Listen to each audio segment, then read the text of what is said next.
ഞങ്ങളെങ്ങോട്ടോ രാത്രി സർക്കിട്ട് ഉപയോഗിക്കുന്നുണ്ടാവില്ല. അയ്യോ, അപ്പോഴത്തേക്ക് ഏട്ടൻ ലൈറ്റ് ഓഫ് ചെയ്തു. നമുക്ക് വിഷയത്തിലേക്ക് വരാം. ഞങ്ങൾ വേറെ എങ്ങോട്ടുമല്ല പോകുന്നത്, ഏട്ടൻ്റെ മാമീൻ്റെ വീട്ടിലേക്കാണ് പോകുന്നത്. ഏത് അമ്മൻ്റെ വീട്ടിൽ, ഇവിടുത്തെ ഏട്ടൻ്റെ അമ്മൻ്റെ വീട്ടിലേക്ക്. അമ്മൻ്റെ അച്ഛൻ്റെയും വീട് അടുത്തടുത്താണ്. അവർ ലവ് മാരേജ് ആയതുകൊണ്ട് അടുത്തടുത്താണ്. അന്നപ്പോൾ അങ്ങോട്ടേക്കാണ് പോകുന്നത്. കുറേ ആയി അങ്ങോട്ടൊക്കെ പോയിട്ട്. അപ്പോൾ ഏട്ടൻ ചോദിച്ചു, നീ വരുന്നോ ചോദിച്ച്. അന്നപ്പോൾ ഞാൻ ഉണ്ടായിരുന്നു, കുറേ ആയല്ലോ പോയിട്ട്. അപ്പം അങ്ങനെ ഒരു ഓവുചാല്, ഒരു ഫുട്പാത്ത് പോലത്തെ അതിലൂടെയാണ്, കഷ്ടിച്ചൊരു വണ്ടിക്കേ പോകാൻ പറ്റുള്ളൂ. അപ്പോൾ അവിടെ എത്തിയപ്പോൾ ഒരു ചായ കുടിക്കുന്നു. അപ്പോൾ ചായയൊക്കെ തീർന്നു പോയായിരുന്നു. അപ്പം ഞങ്ങൾ കഴിച്ചിട്ടാണ് വന്നത്. ഞങ്ങൾ നേരത്തെ കഴിക്കും ഫുഡ്. അപ്പം അങ്ങനെ 1-2 വർത്തമാനം പറഞ്ഞ് ഏട്ടൻ പിന്നെ ഏട്ടൻ്റെ പണിയിലേക്ക് കിടന്ന്. ഏട്ടൻ ഇലക്ട്രീഷ്യനാണേ.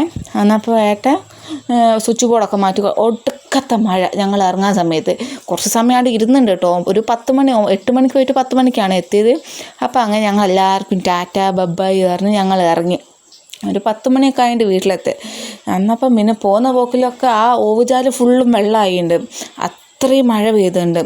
അപ്പം വണ്ടി മെല്ലെ മെല്ലെ കൊണ്ടുവന്നു. എനിക്ക് ഭയങ്കര പേടിയായി ഈ ഭാഗത്തൂടെ പോകുമ്പോൾ. അങ്ങോട്ടൊക്കെ വീണു പോയാലോ കഷ്ടകാലത്തിന്, നമുക്ക് പറയാൻ പറ്റൂലല്ലോ. അന്നപ്പം പിന്നെ അങ്ങനെ റോഡ് ഫുള്ളും വെള്ളം. നിങ്ങൾക്ക് കണ്ടാൽ മനസ്സിലാവും, റോഡ് ഫുള്ളും വെള്ളം. എന്നപ്പം എല്ലാവരും ഉറങ്ങിയിട്ടുണ്ടെന്ന് തോന്നുന്നു. 10 മണി. ഇപ്പം 10 മണിക്കൊന്നും ആരും ഉറങ്ങലില്ലല്ലോ, എല്ലാവരും ലേറ്റായിട്ടല്ലേ ഉറങ്ങാം. അപ്പം ഞാനും ഏട്ടനും 1-2 പറഞ്ഞ്.